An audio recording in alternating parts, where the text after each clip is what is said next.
Hello and welcome to On Leading with Greatness. I'm Jim Salvucci of Guidance for Greatness. This week's installment, your big crisis is really a bit of a problem. There cannot be a crisis next week. My schedule is already full. Henry Kissinger. Last week I delved into the corporate culture of crisis, shedding light on its high costs and offering some strategies to break free from the grip of this insidious mindset. If you missed that, the article is entitled, An Urgent Truth You Must Learn Right Now. Let's dig a little more deeply into crisis culture, starting with the word itself. Crisis sounds pretty intimidating, right? In defining it, Merriam-Webster tosses around such phrases as turning point, paroxysmal attack of pain, and radical change. No wonder so many people pretend to be in perpetual crisis. If you're regularly willing to take on a paroxysmal attack of pain, you must be a certified badass. But what if we strip away all that apparatus of doom? The paroxysm, the radicalism, the urgency. What's left? The problem. A crisis is nothing more than a supersized problem served up with a generous side of urgency.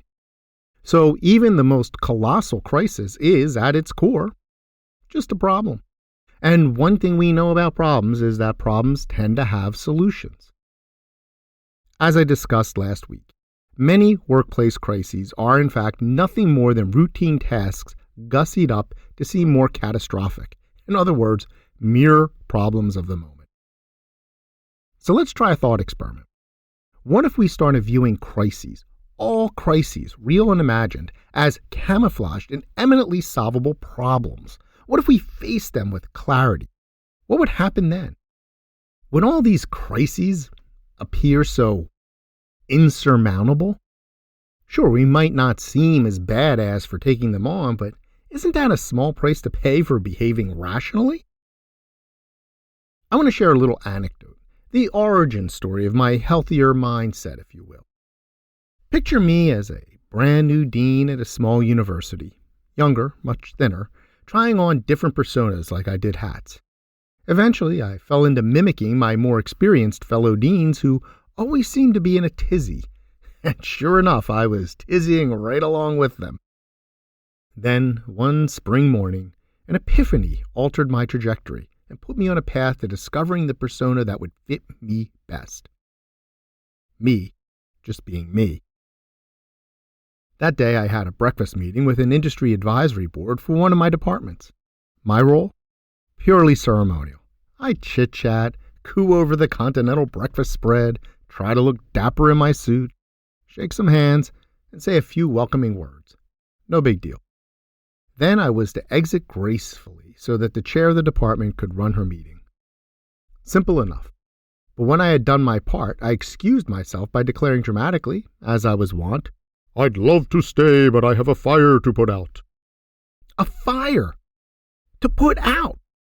Here, all the while, as we shared pleasantries over pastry and stale coffee, there was some conflagration raging that only I could extinguish. The room chuckled and nodded empathetically as I slipped out the door. Hustling across the campus to my office, I started to think about what lay ahead.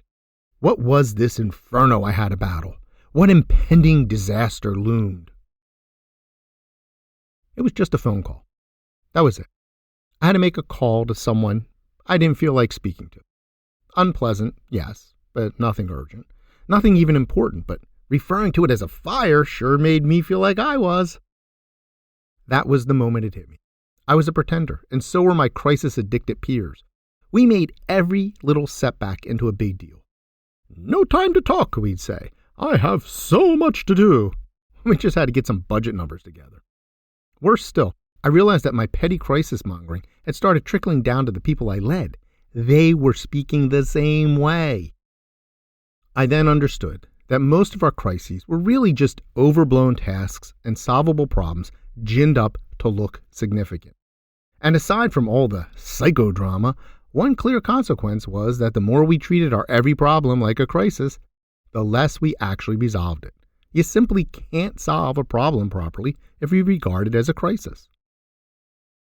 Of course, we then had to sweep some problems under the rug, particularly the ones we generated ourselves.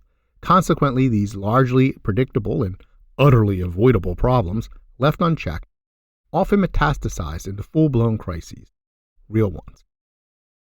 See how self-perpetuating the crisis industrial complex can be? And then there's the blame game. When you turn everything into a crisis, someone else has to take the fall. Someone must have been responsible for getting us to this turning point.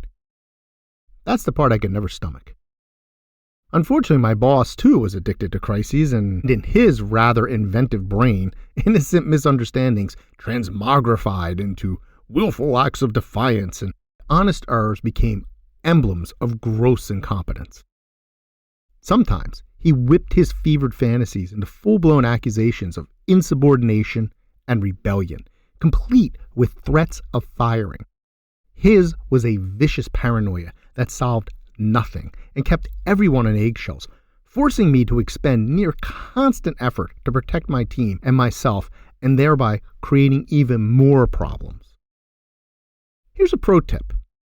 The more you are pointing fingers, the less you are solving problems.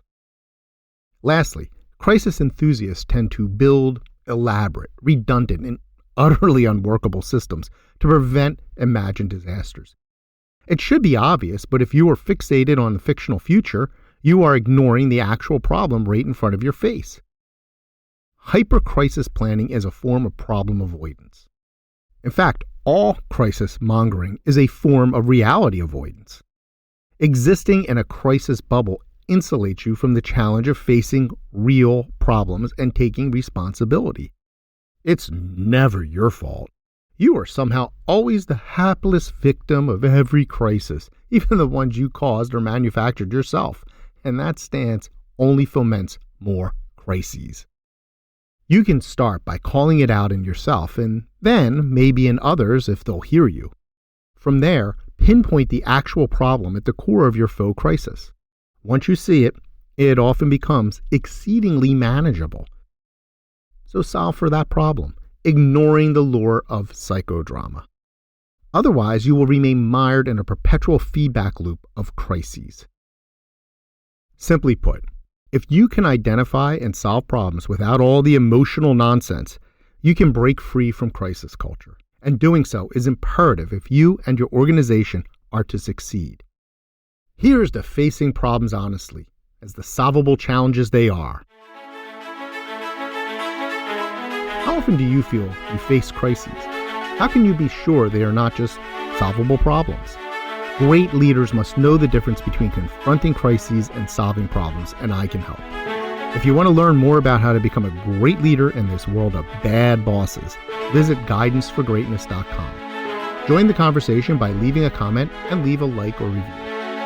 Please share this post on social media and be sure to subscribe to have On Leading with Greatness sent weekly to your inbox. I look forward to hearing from you.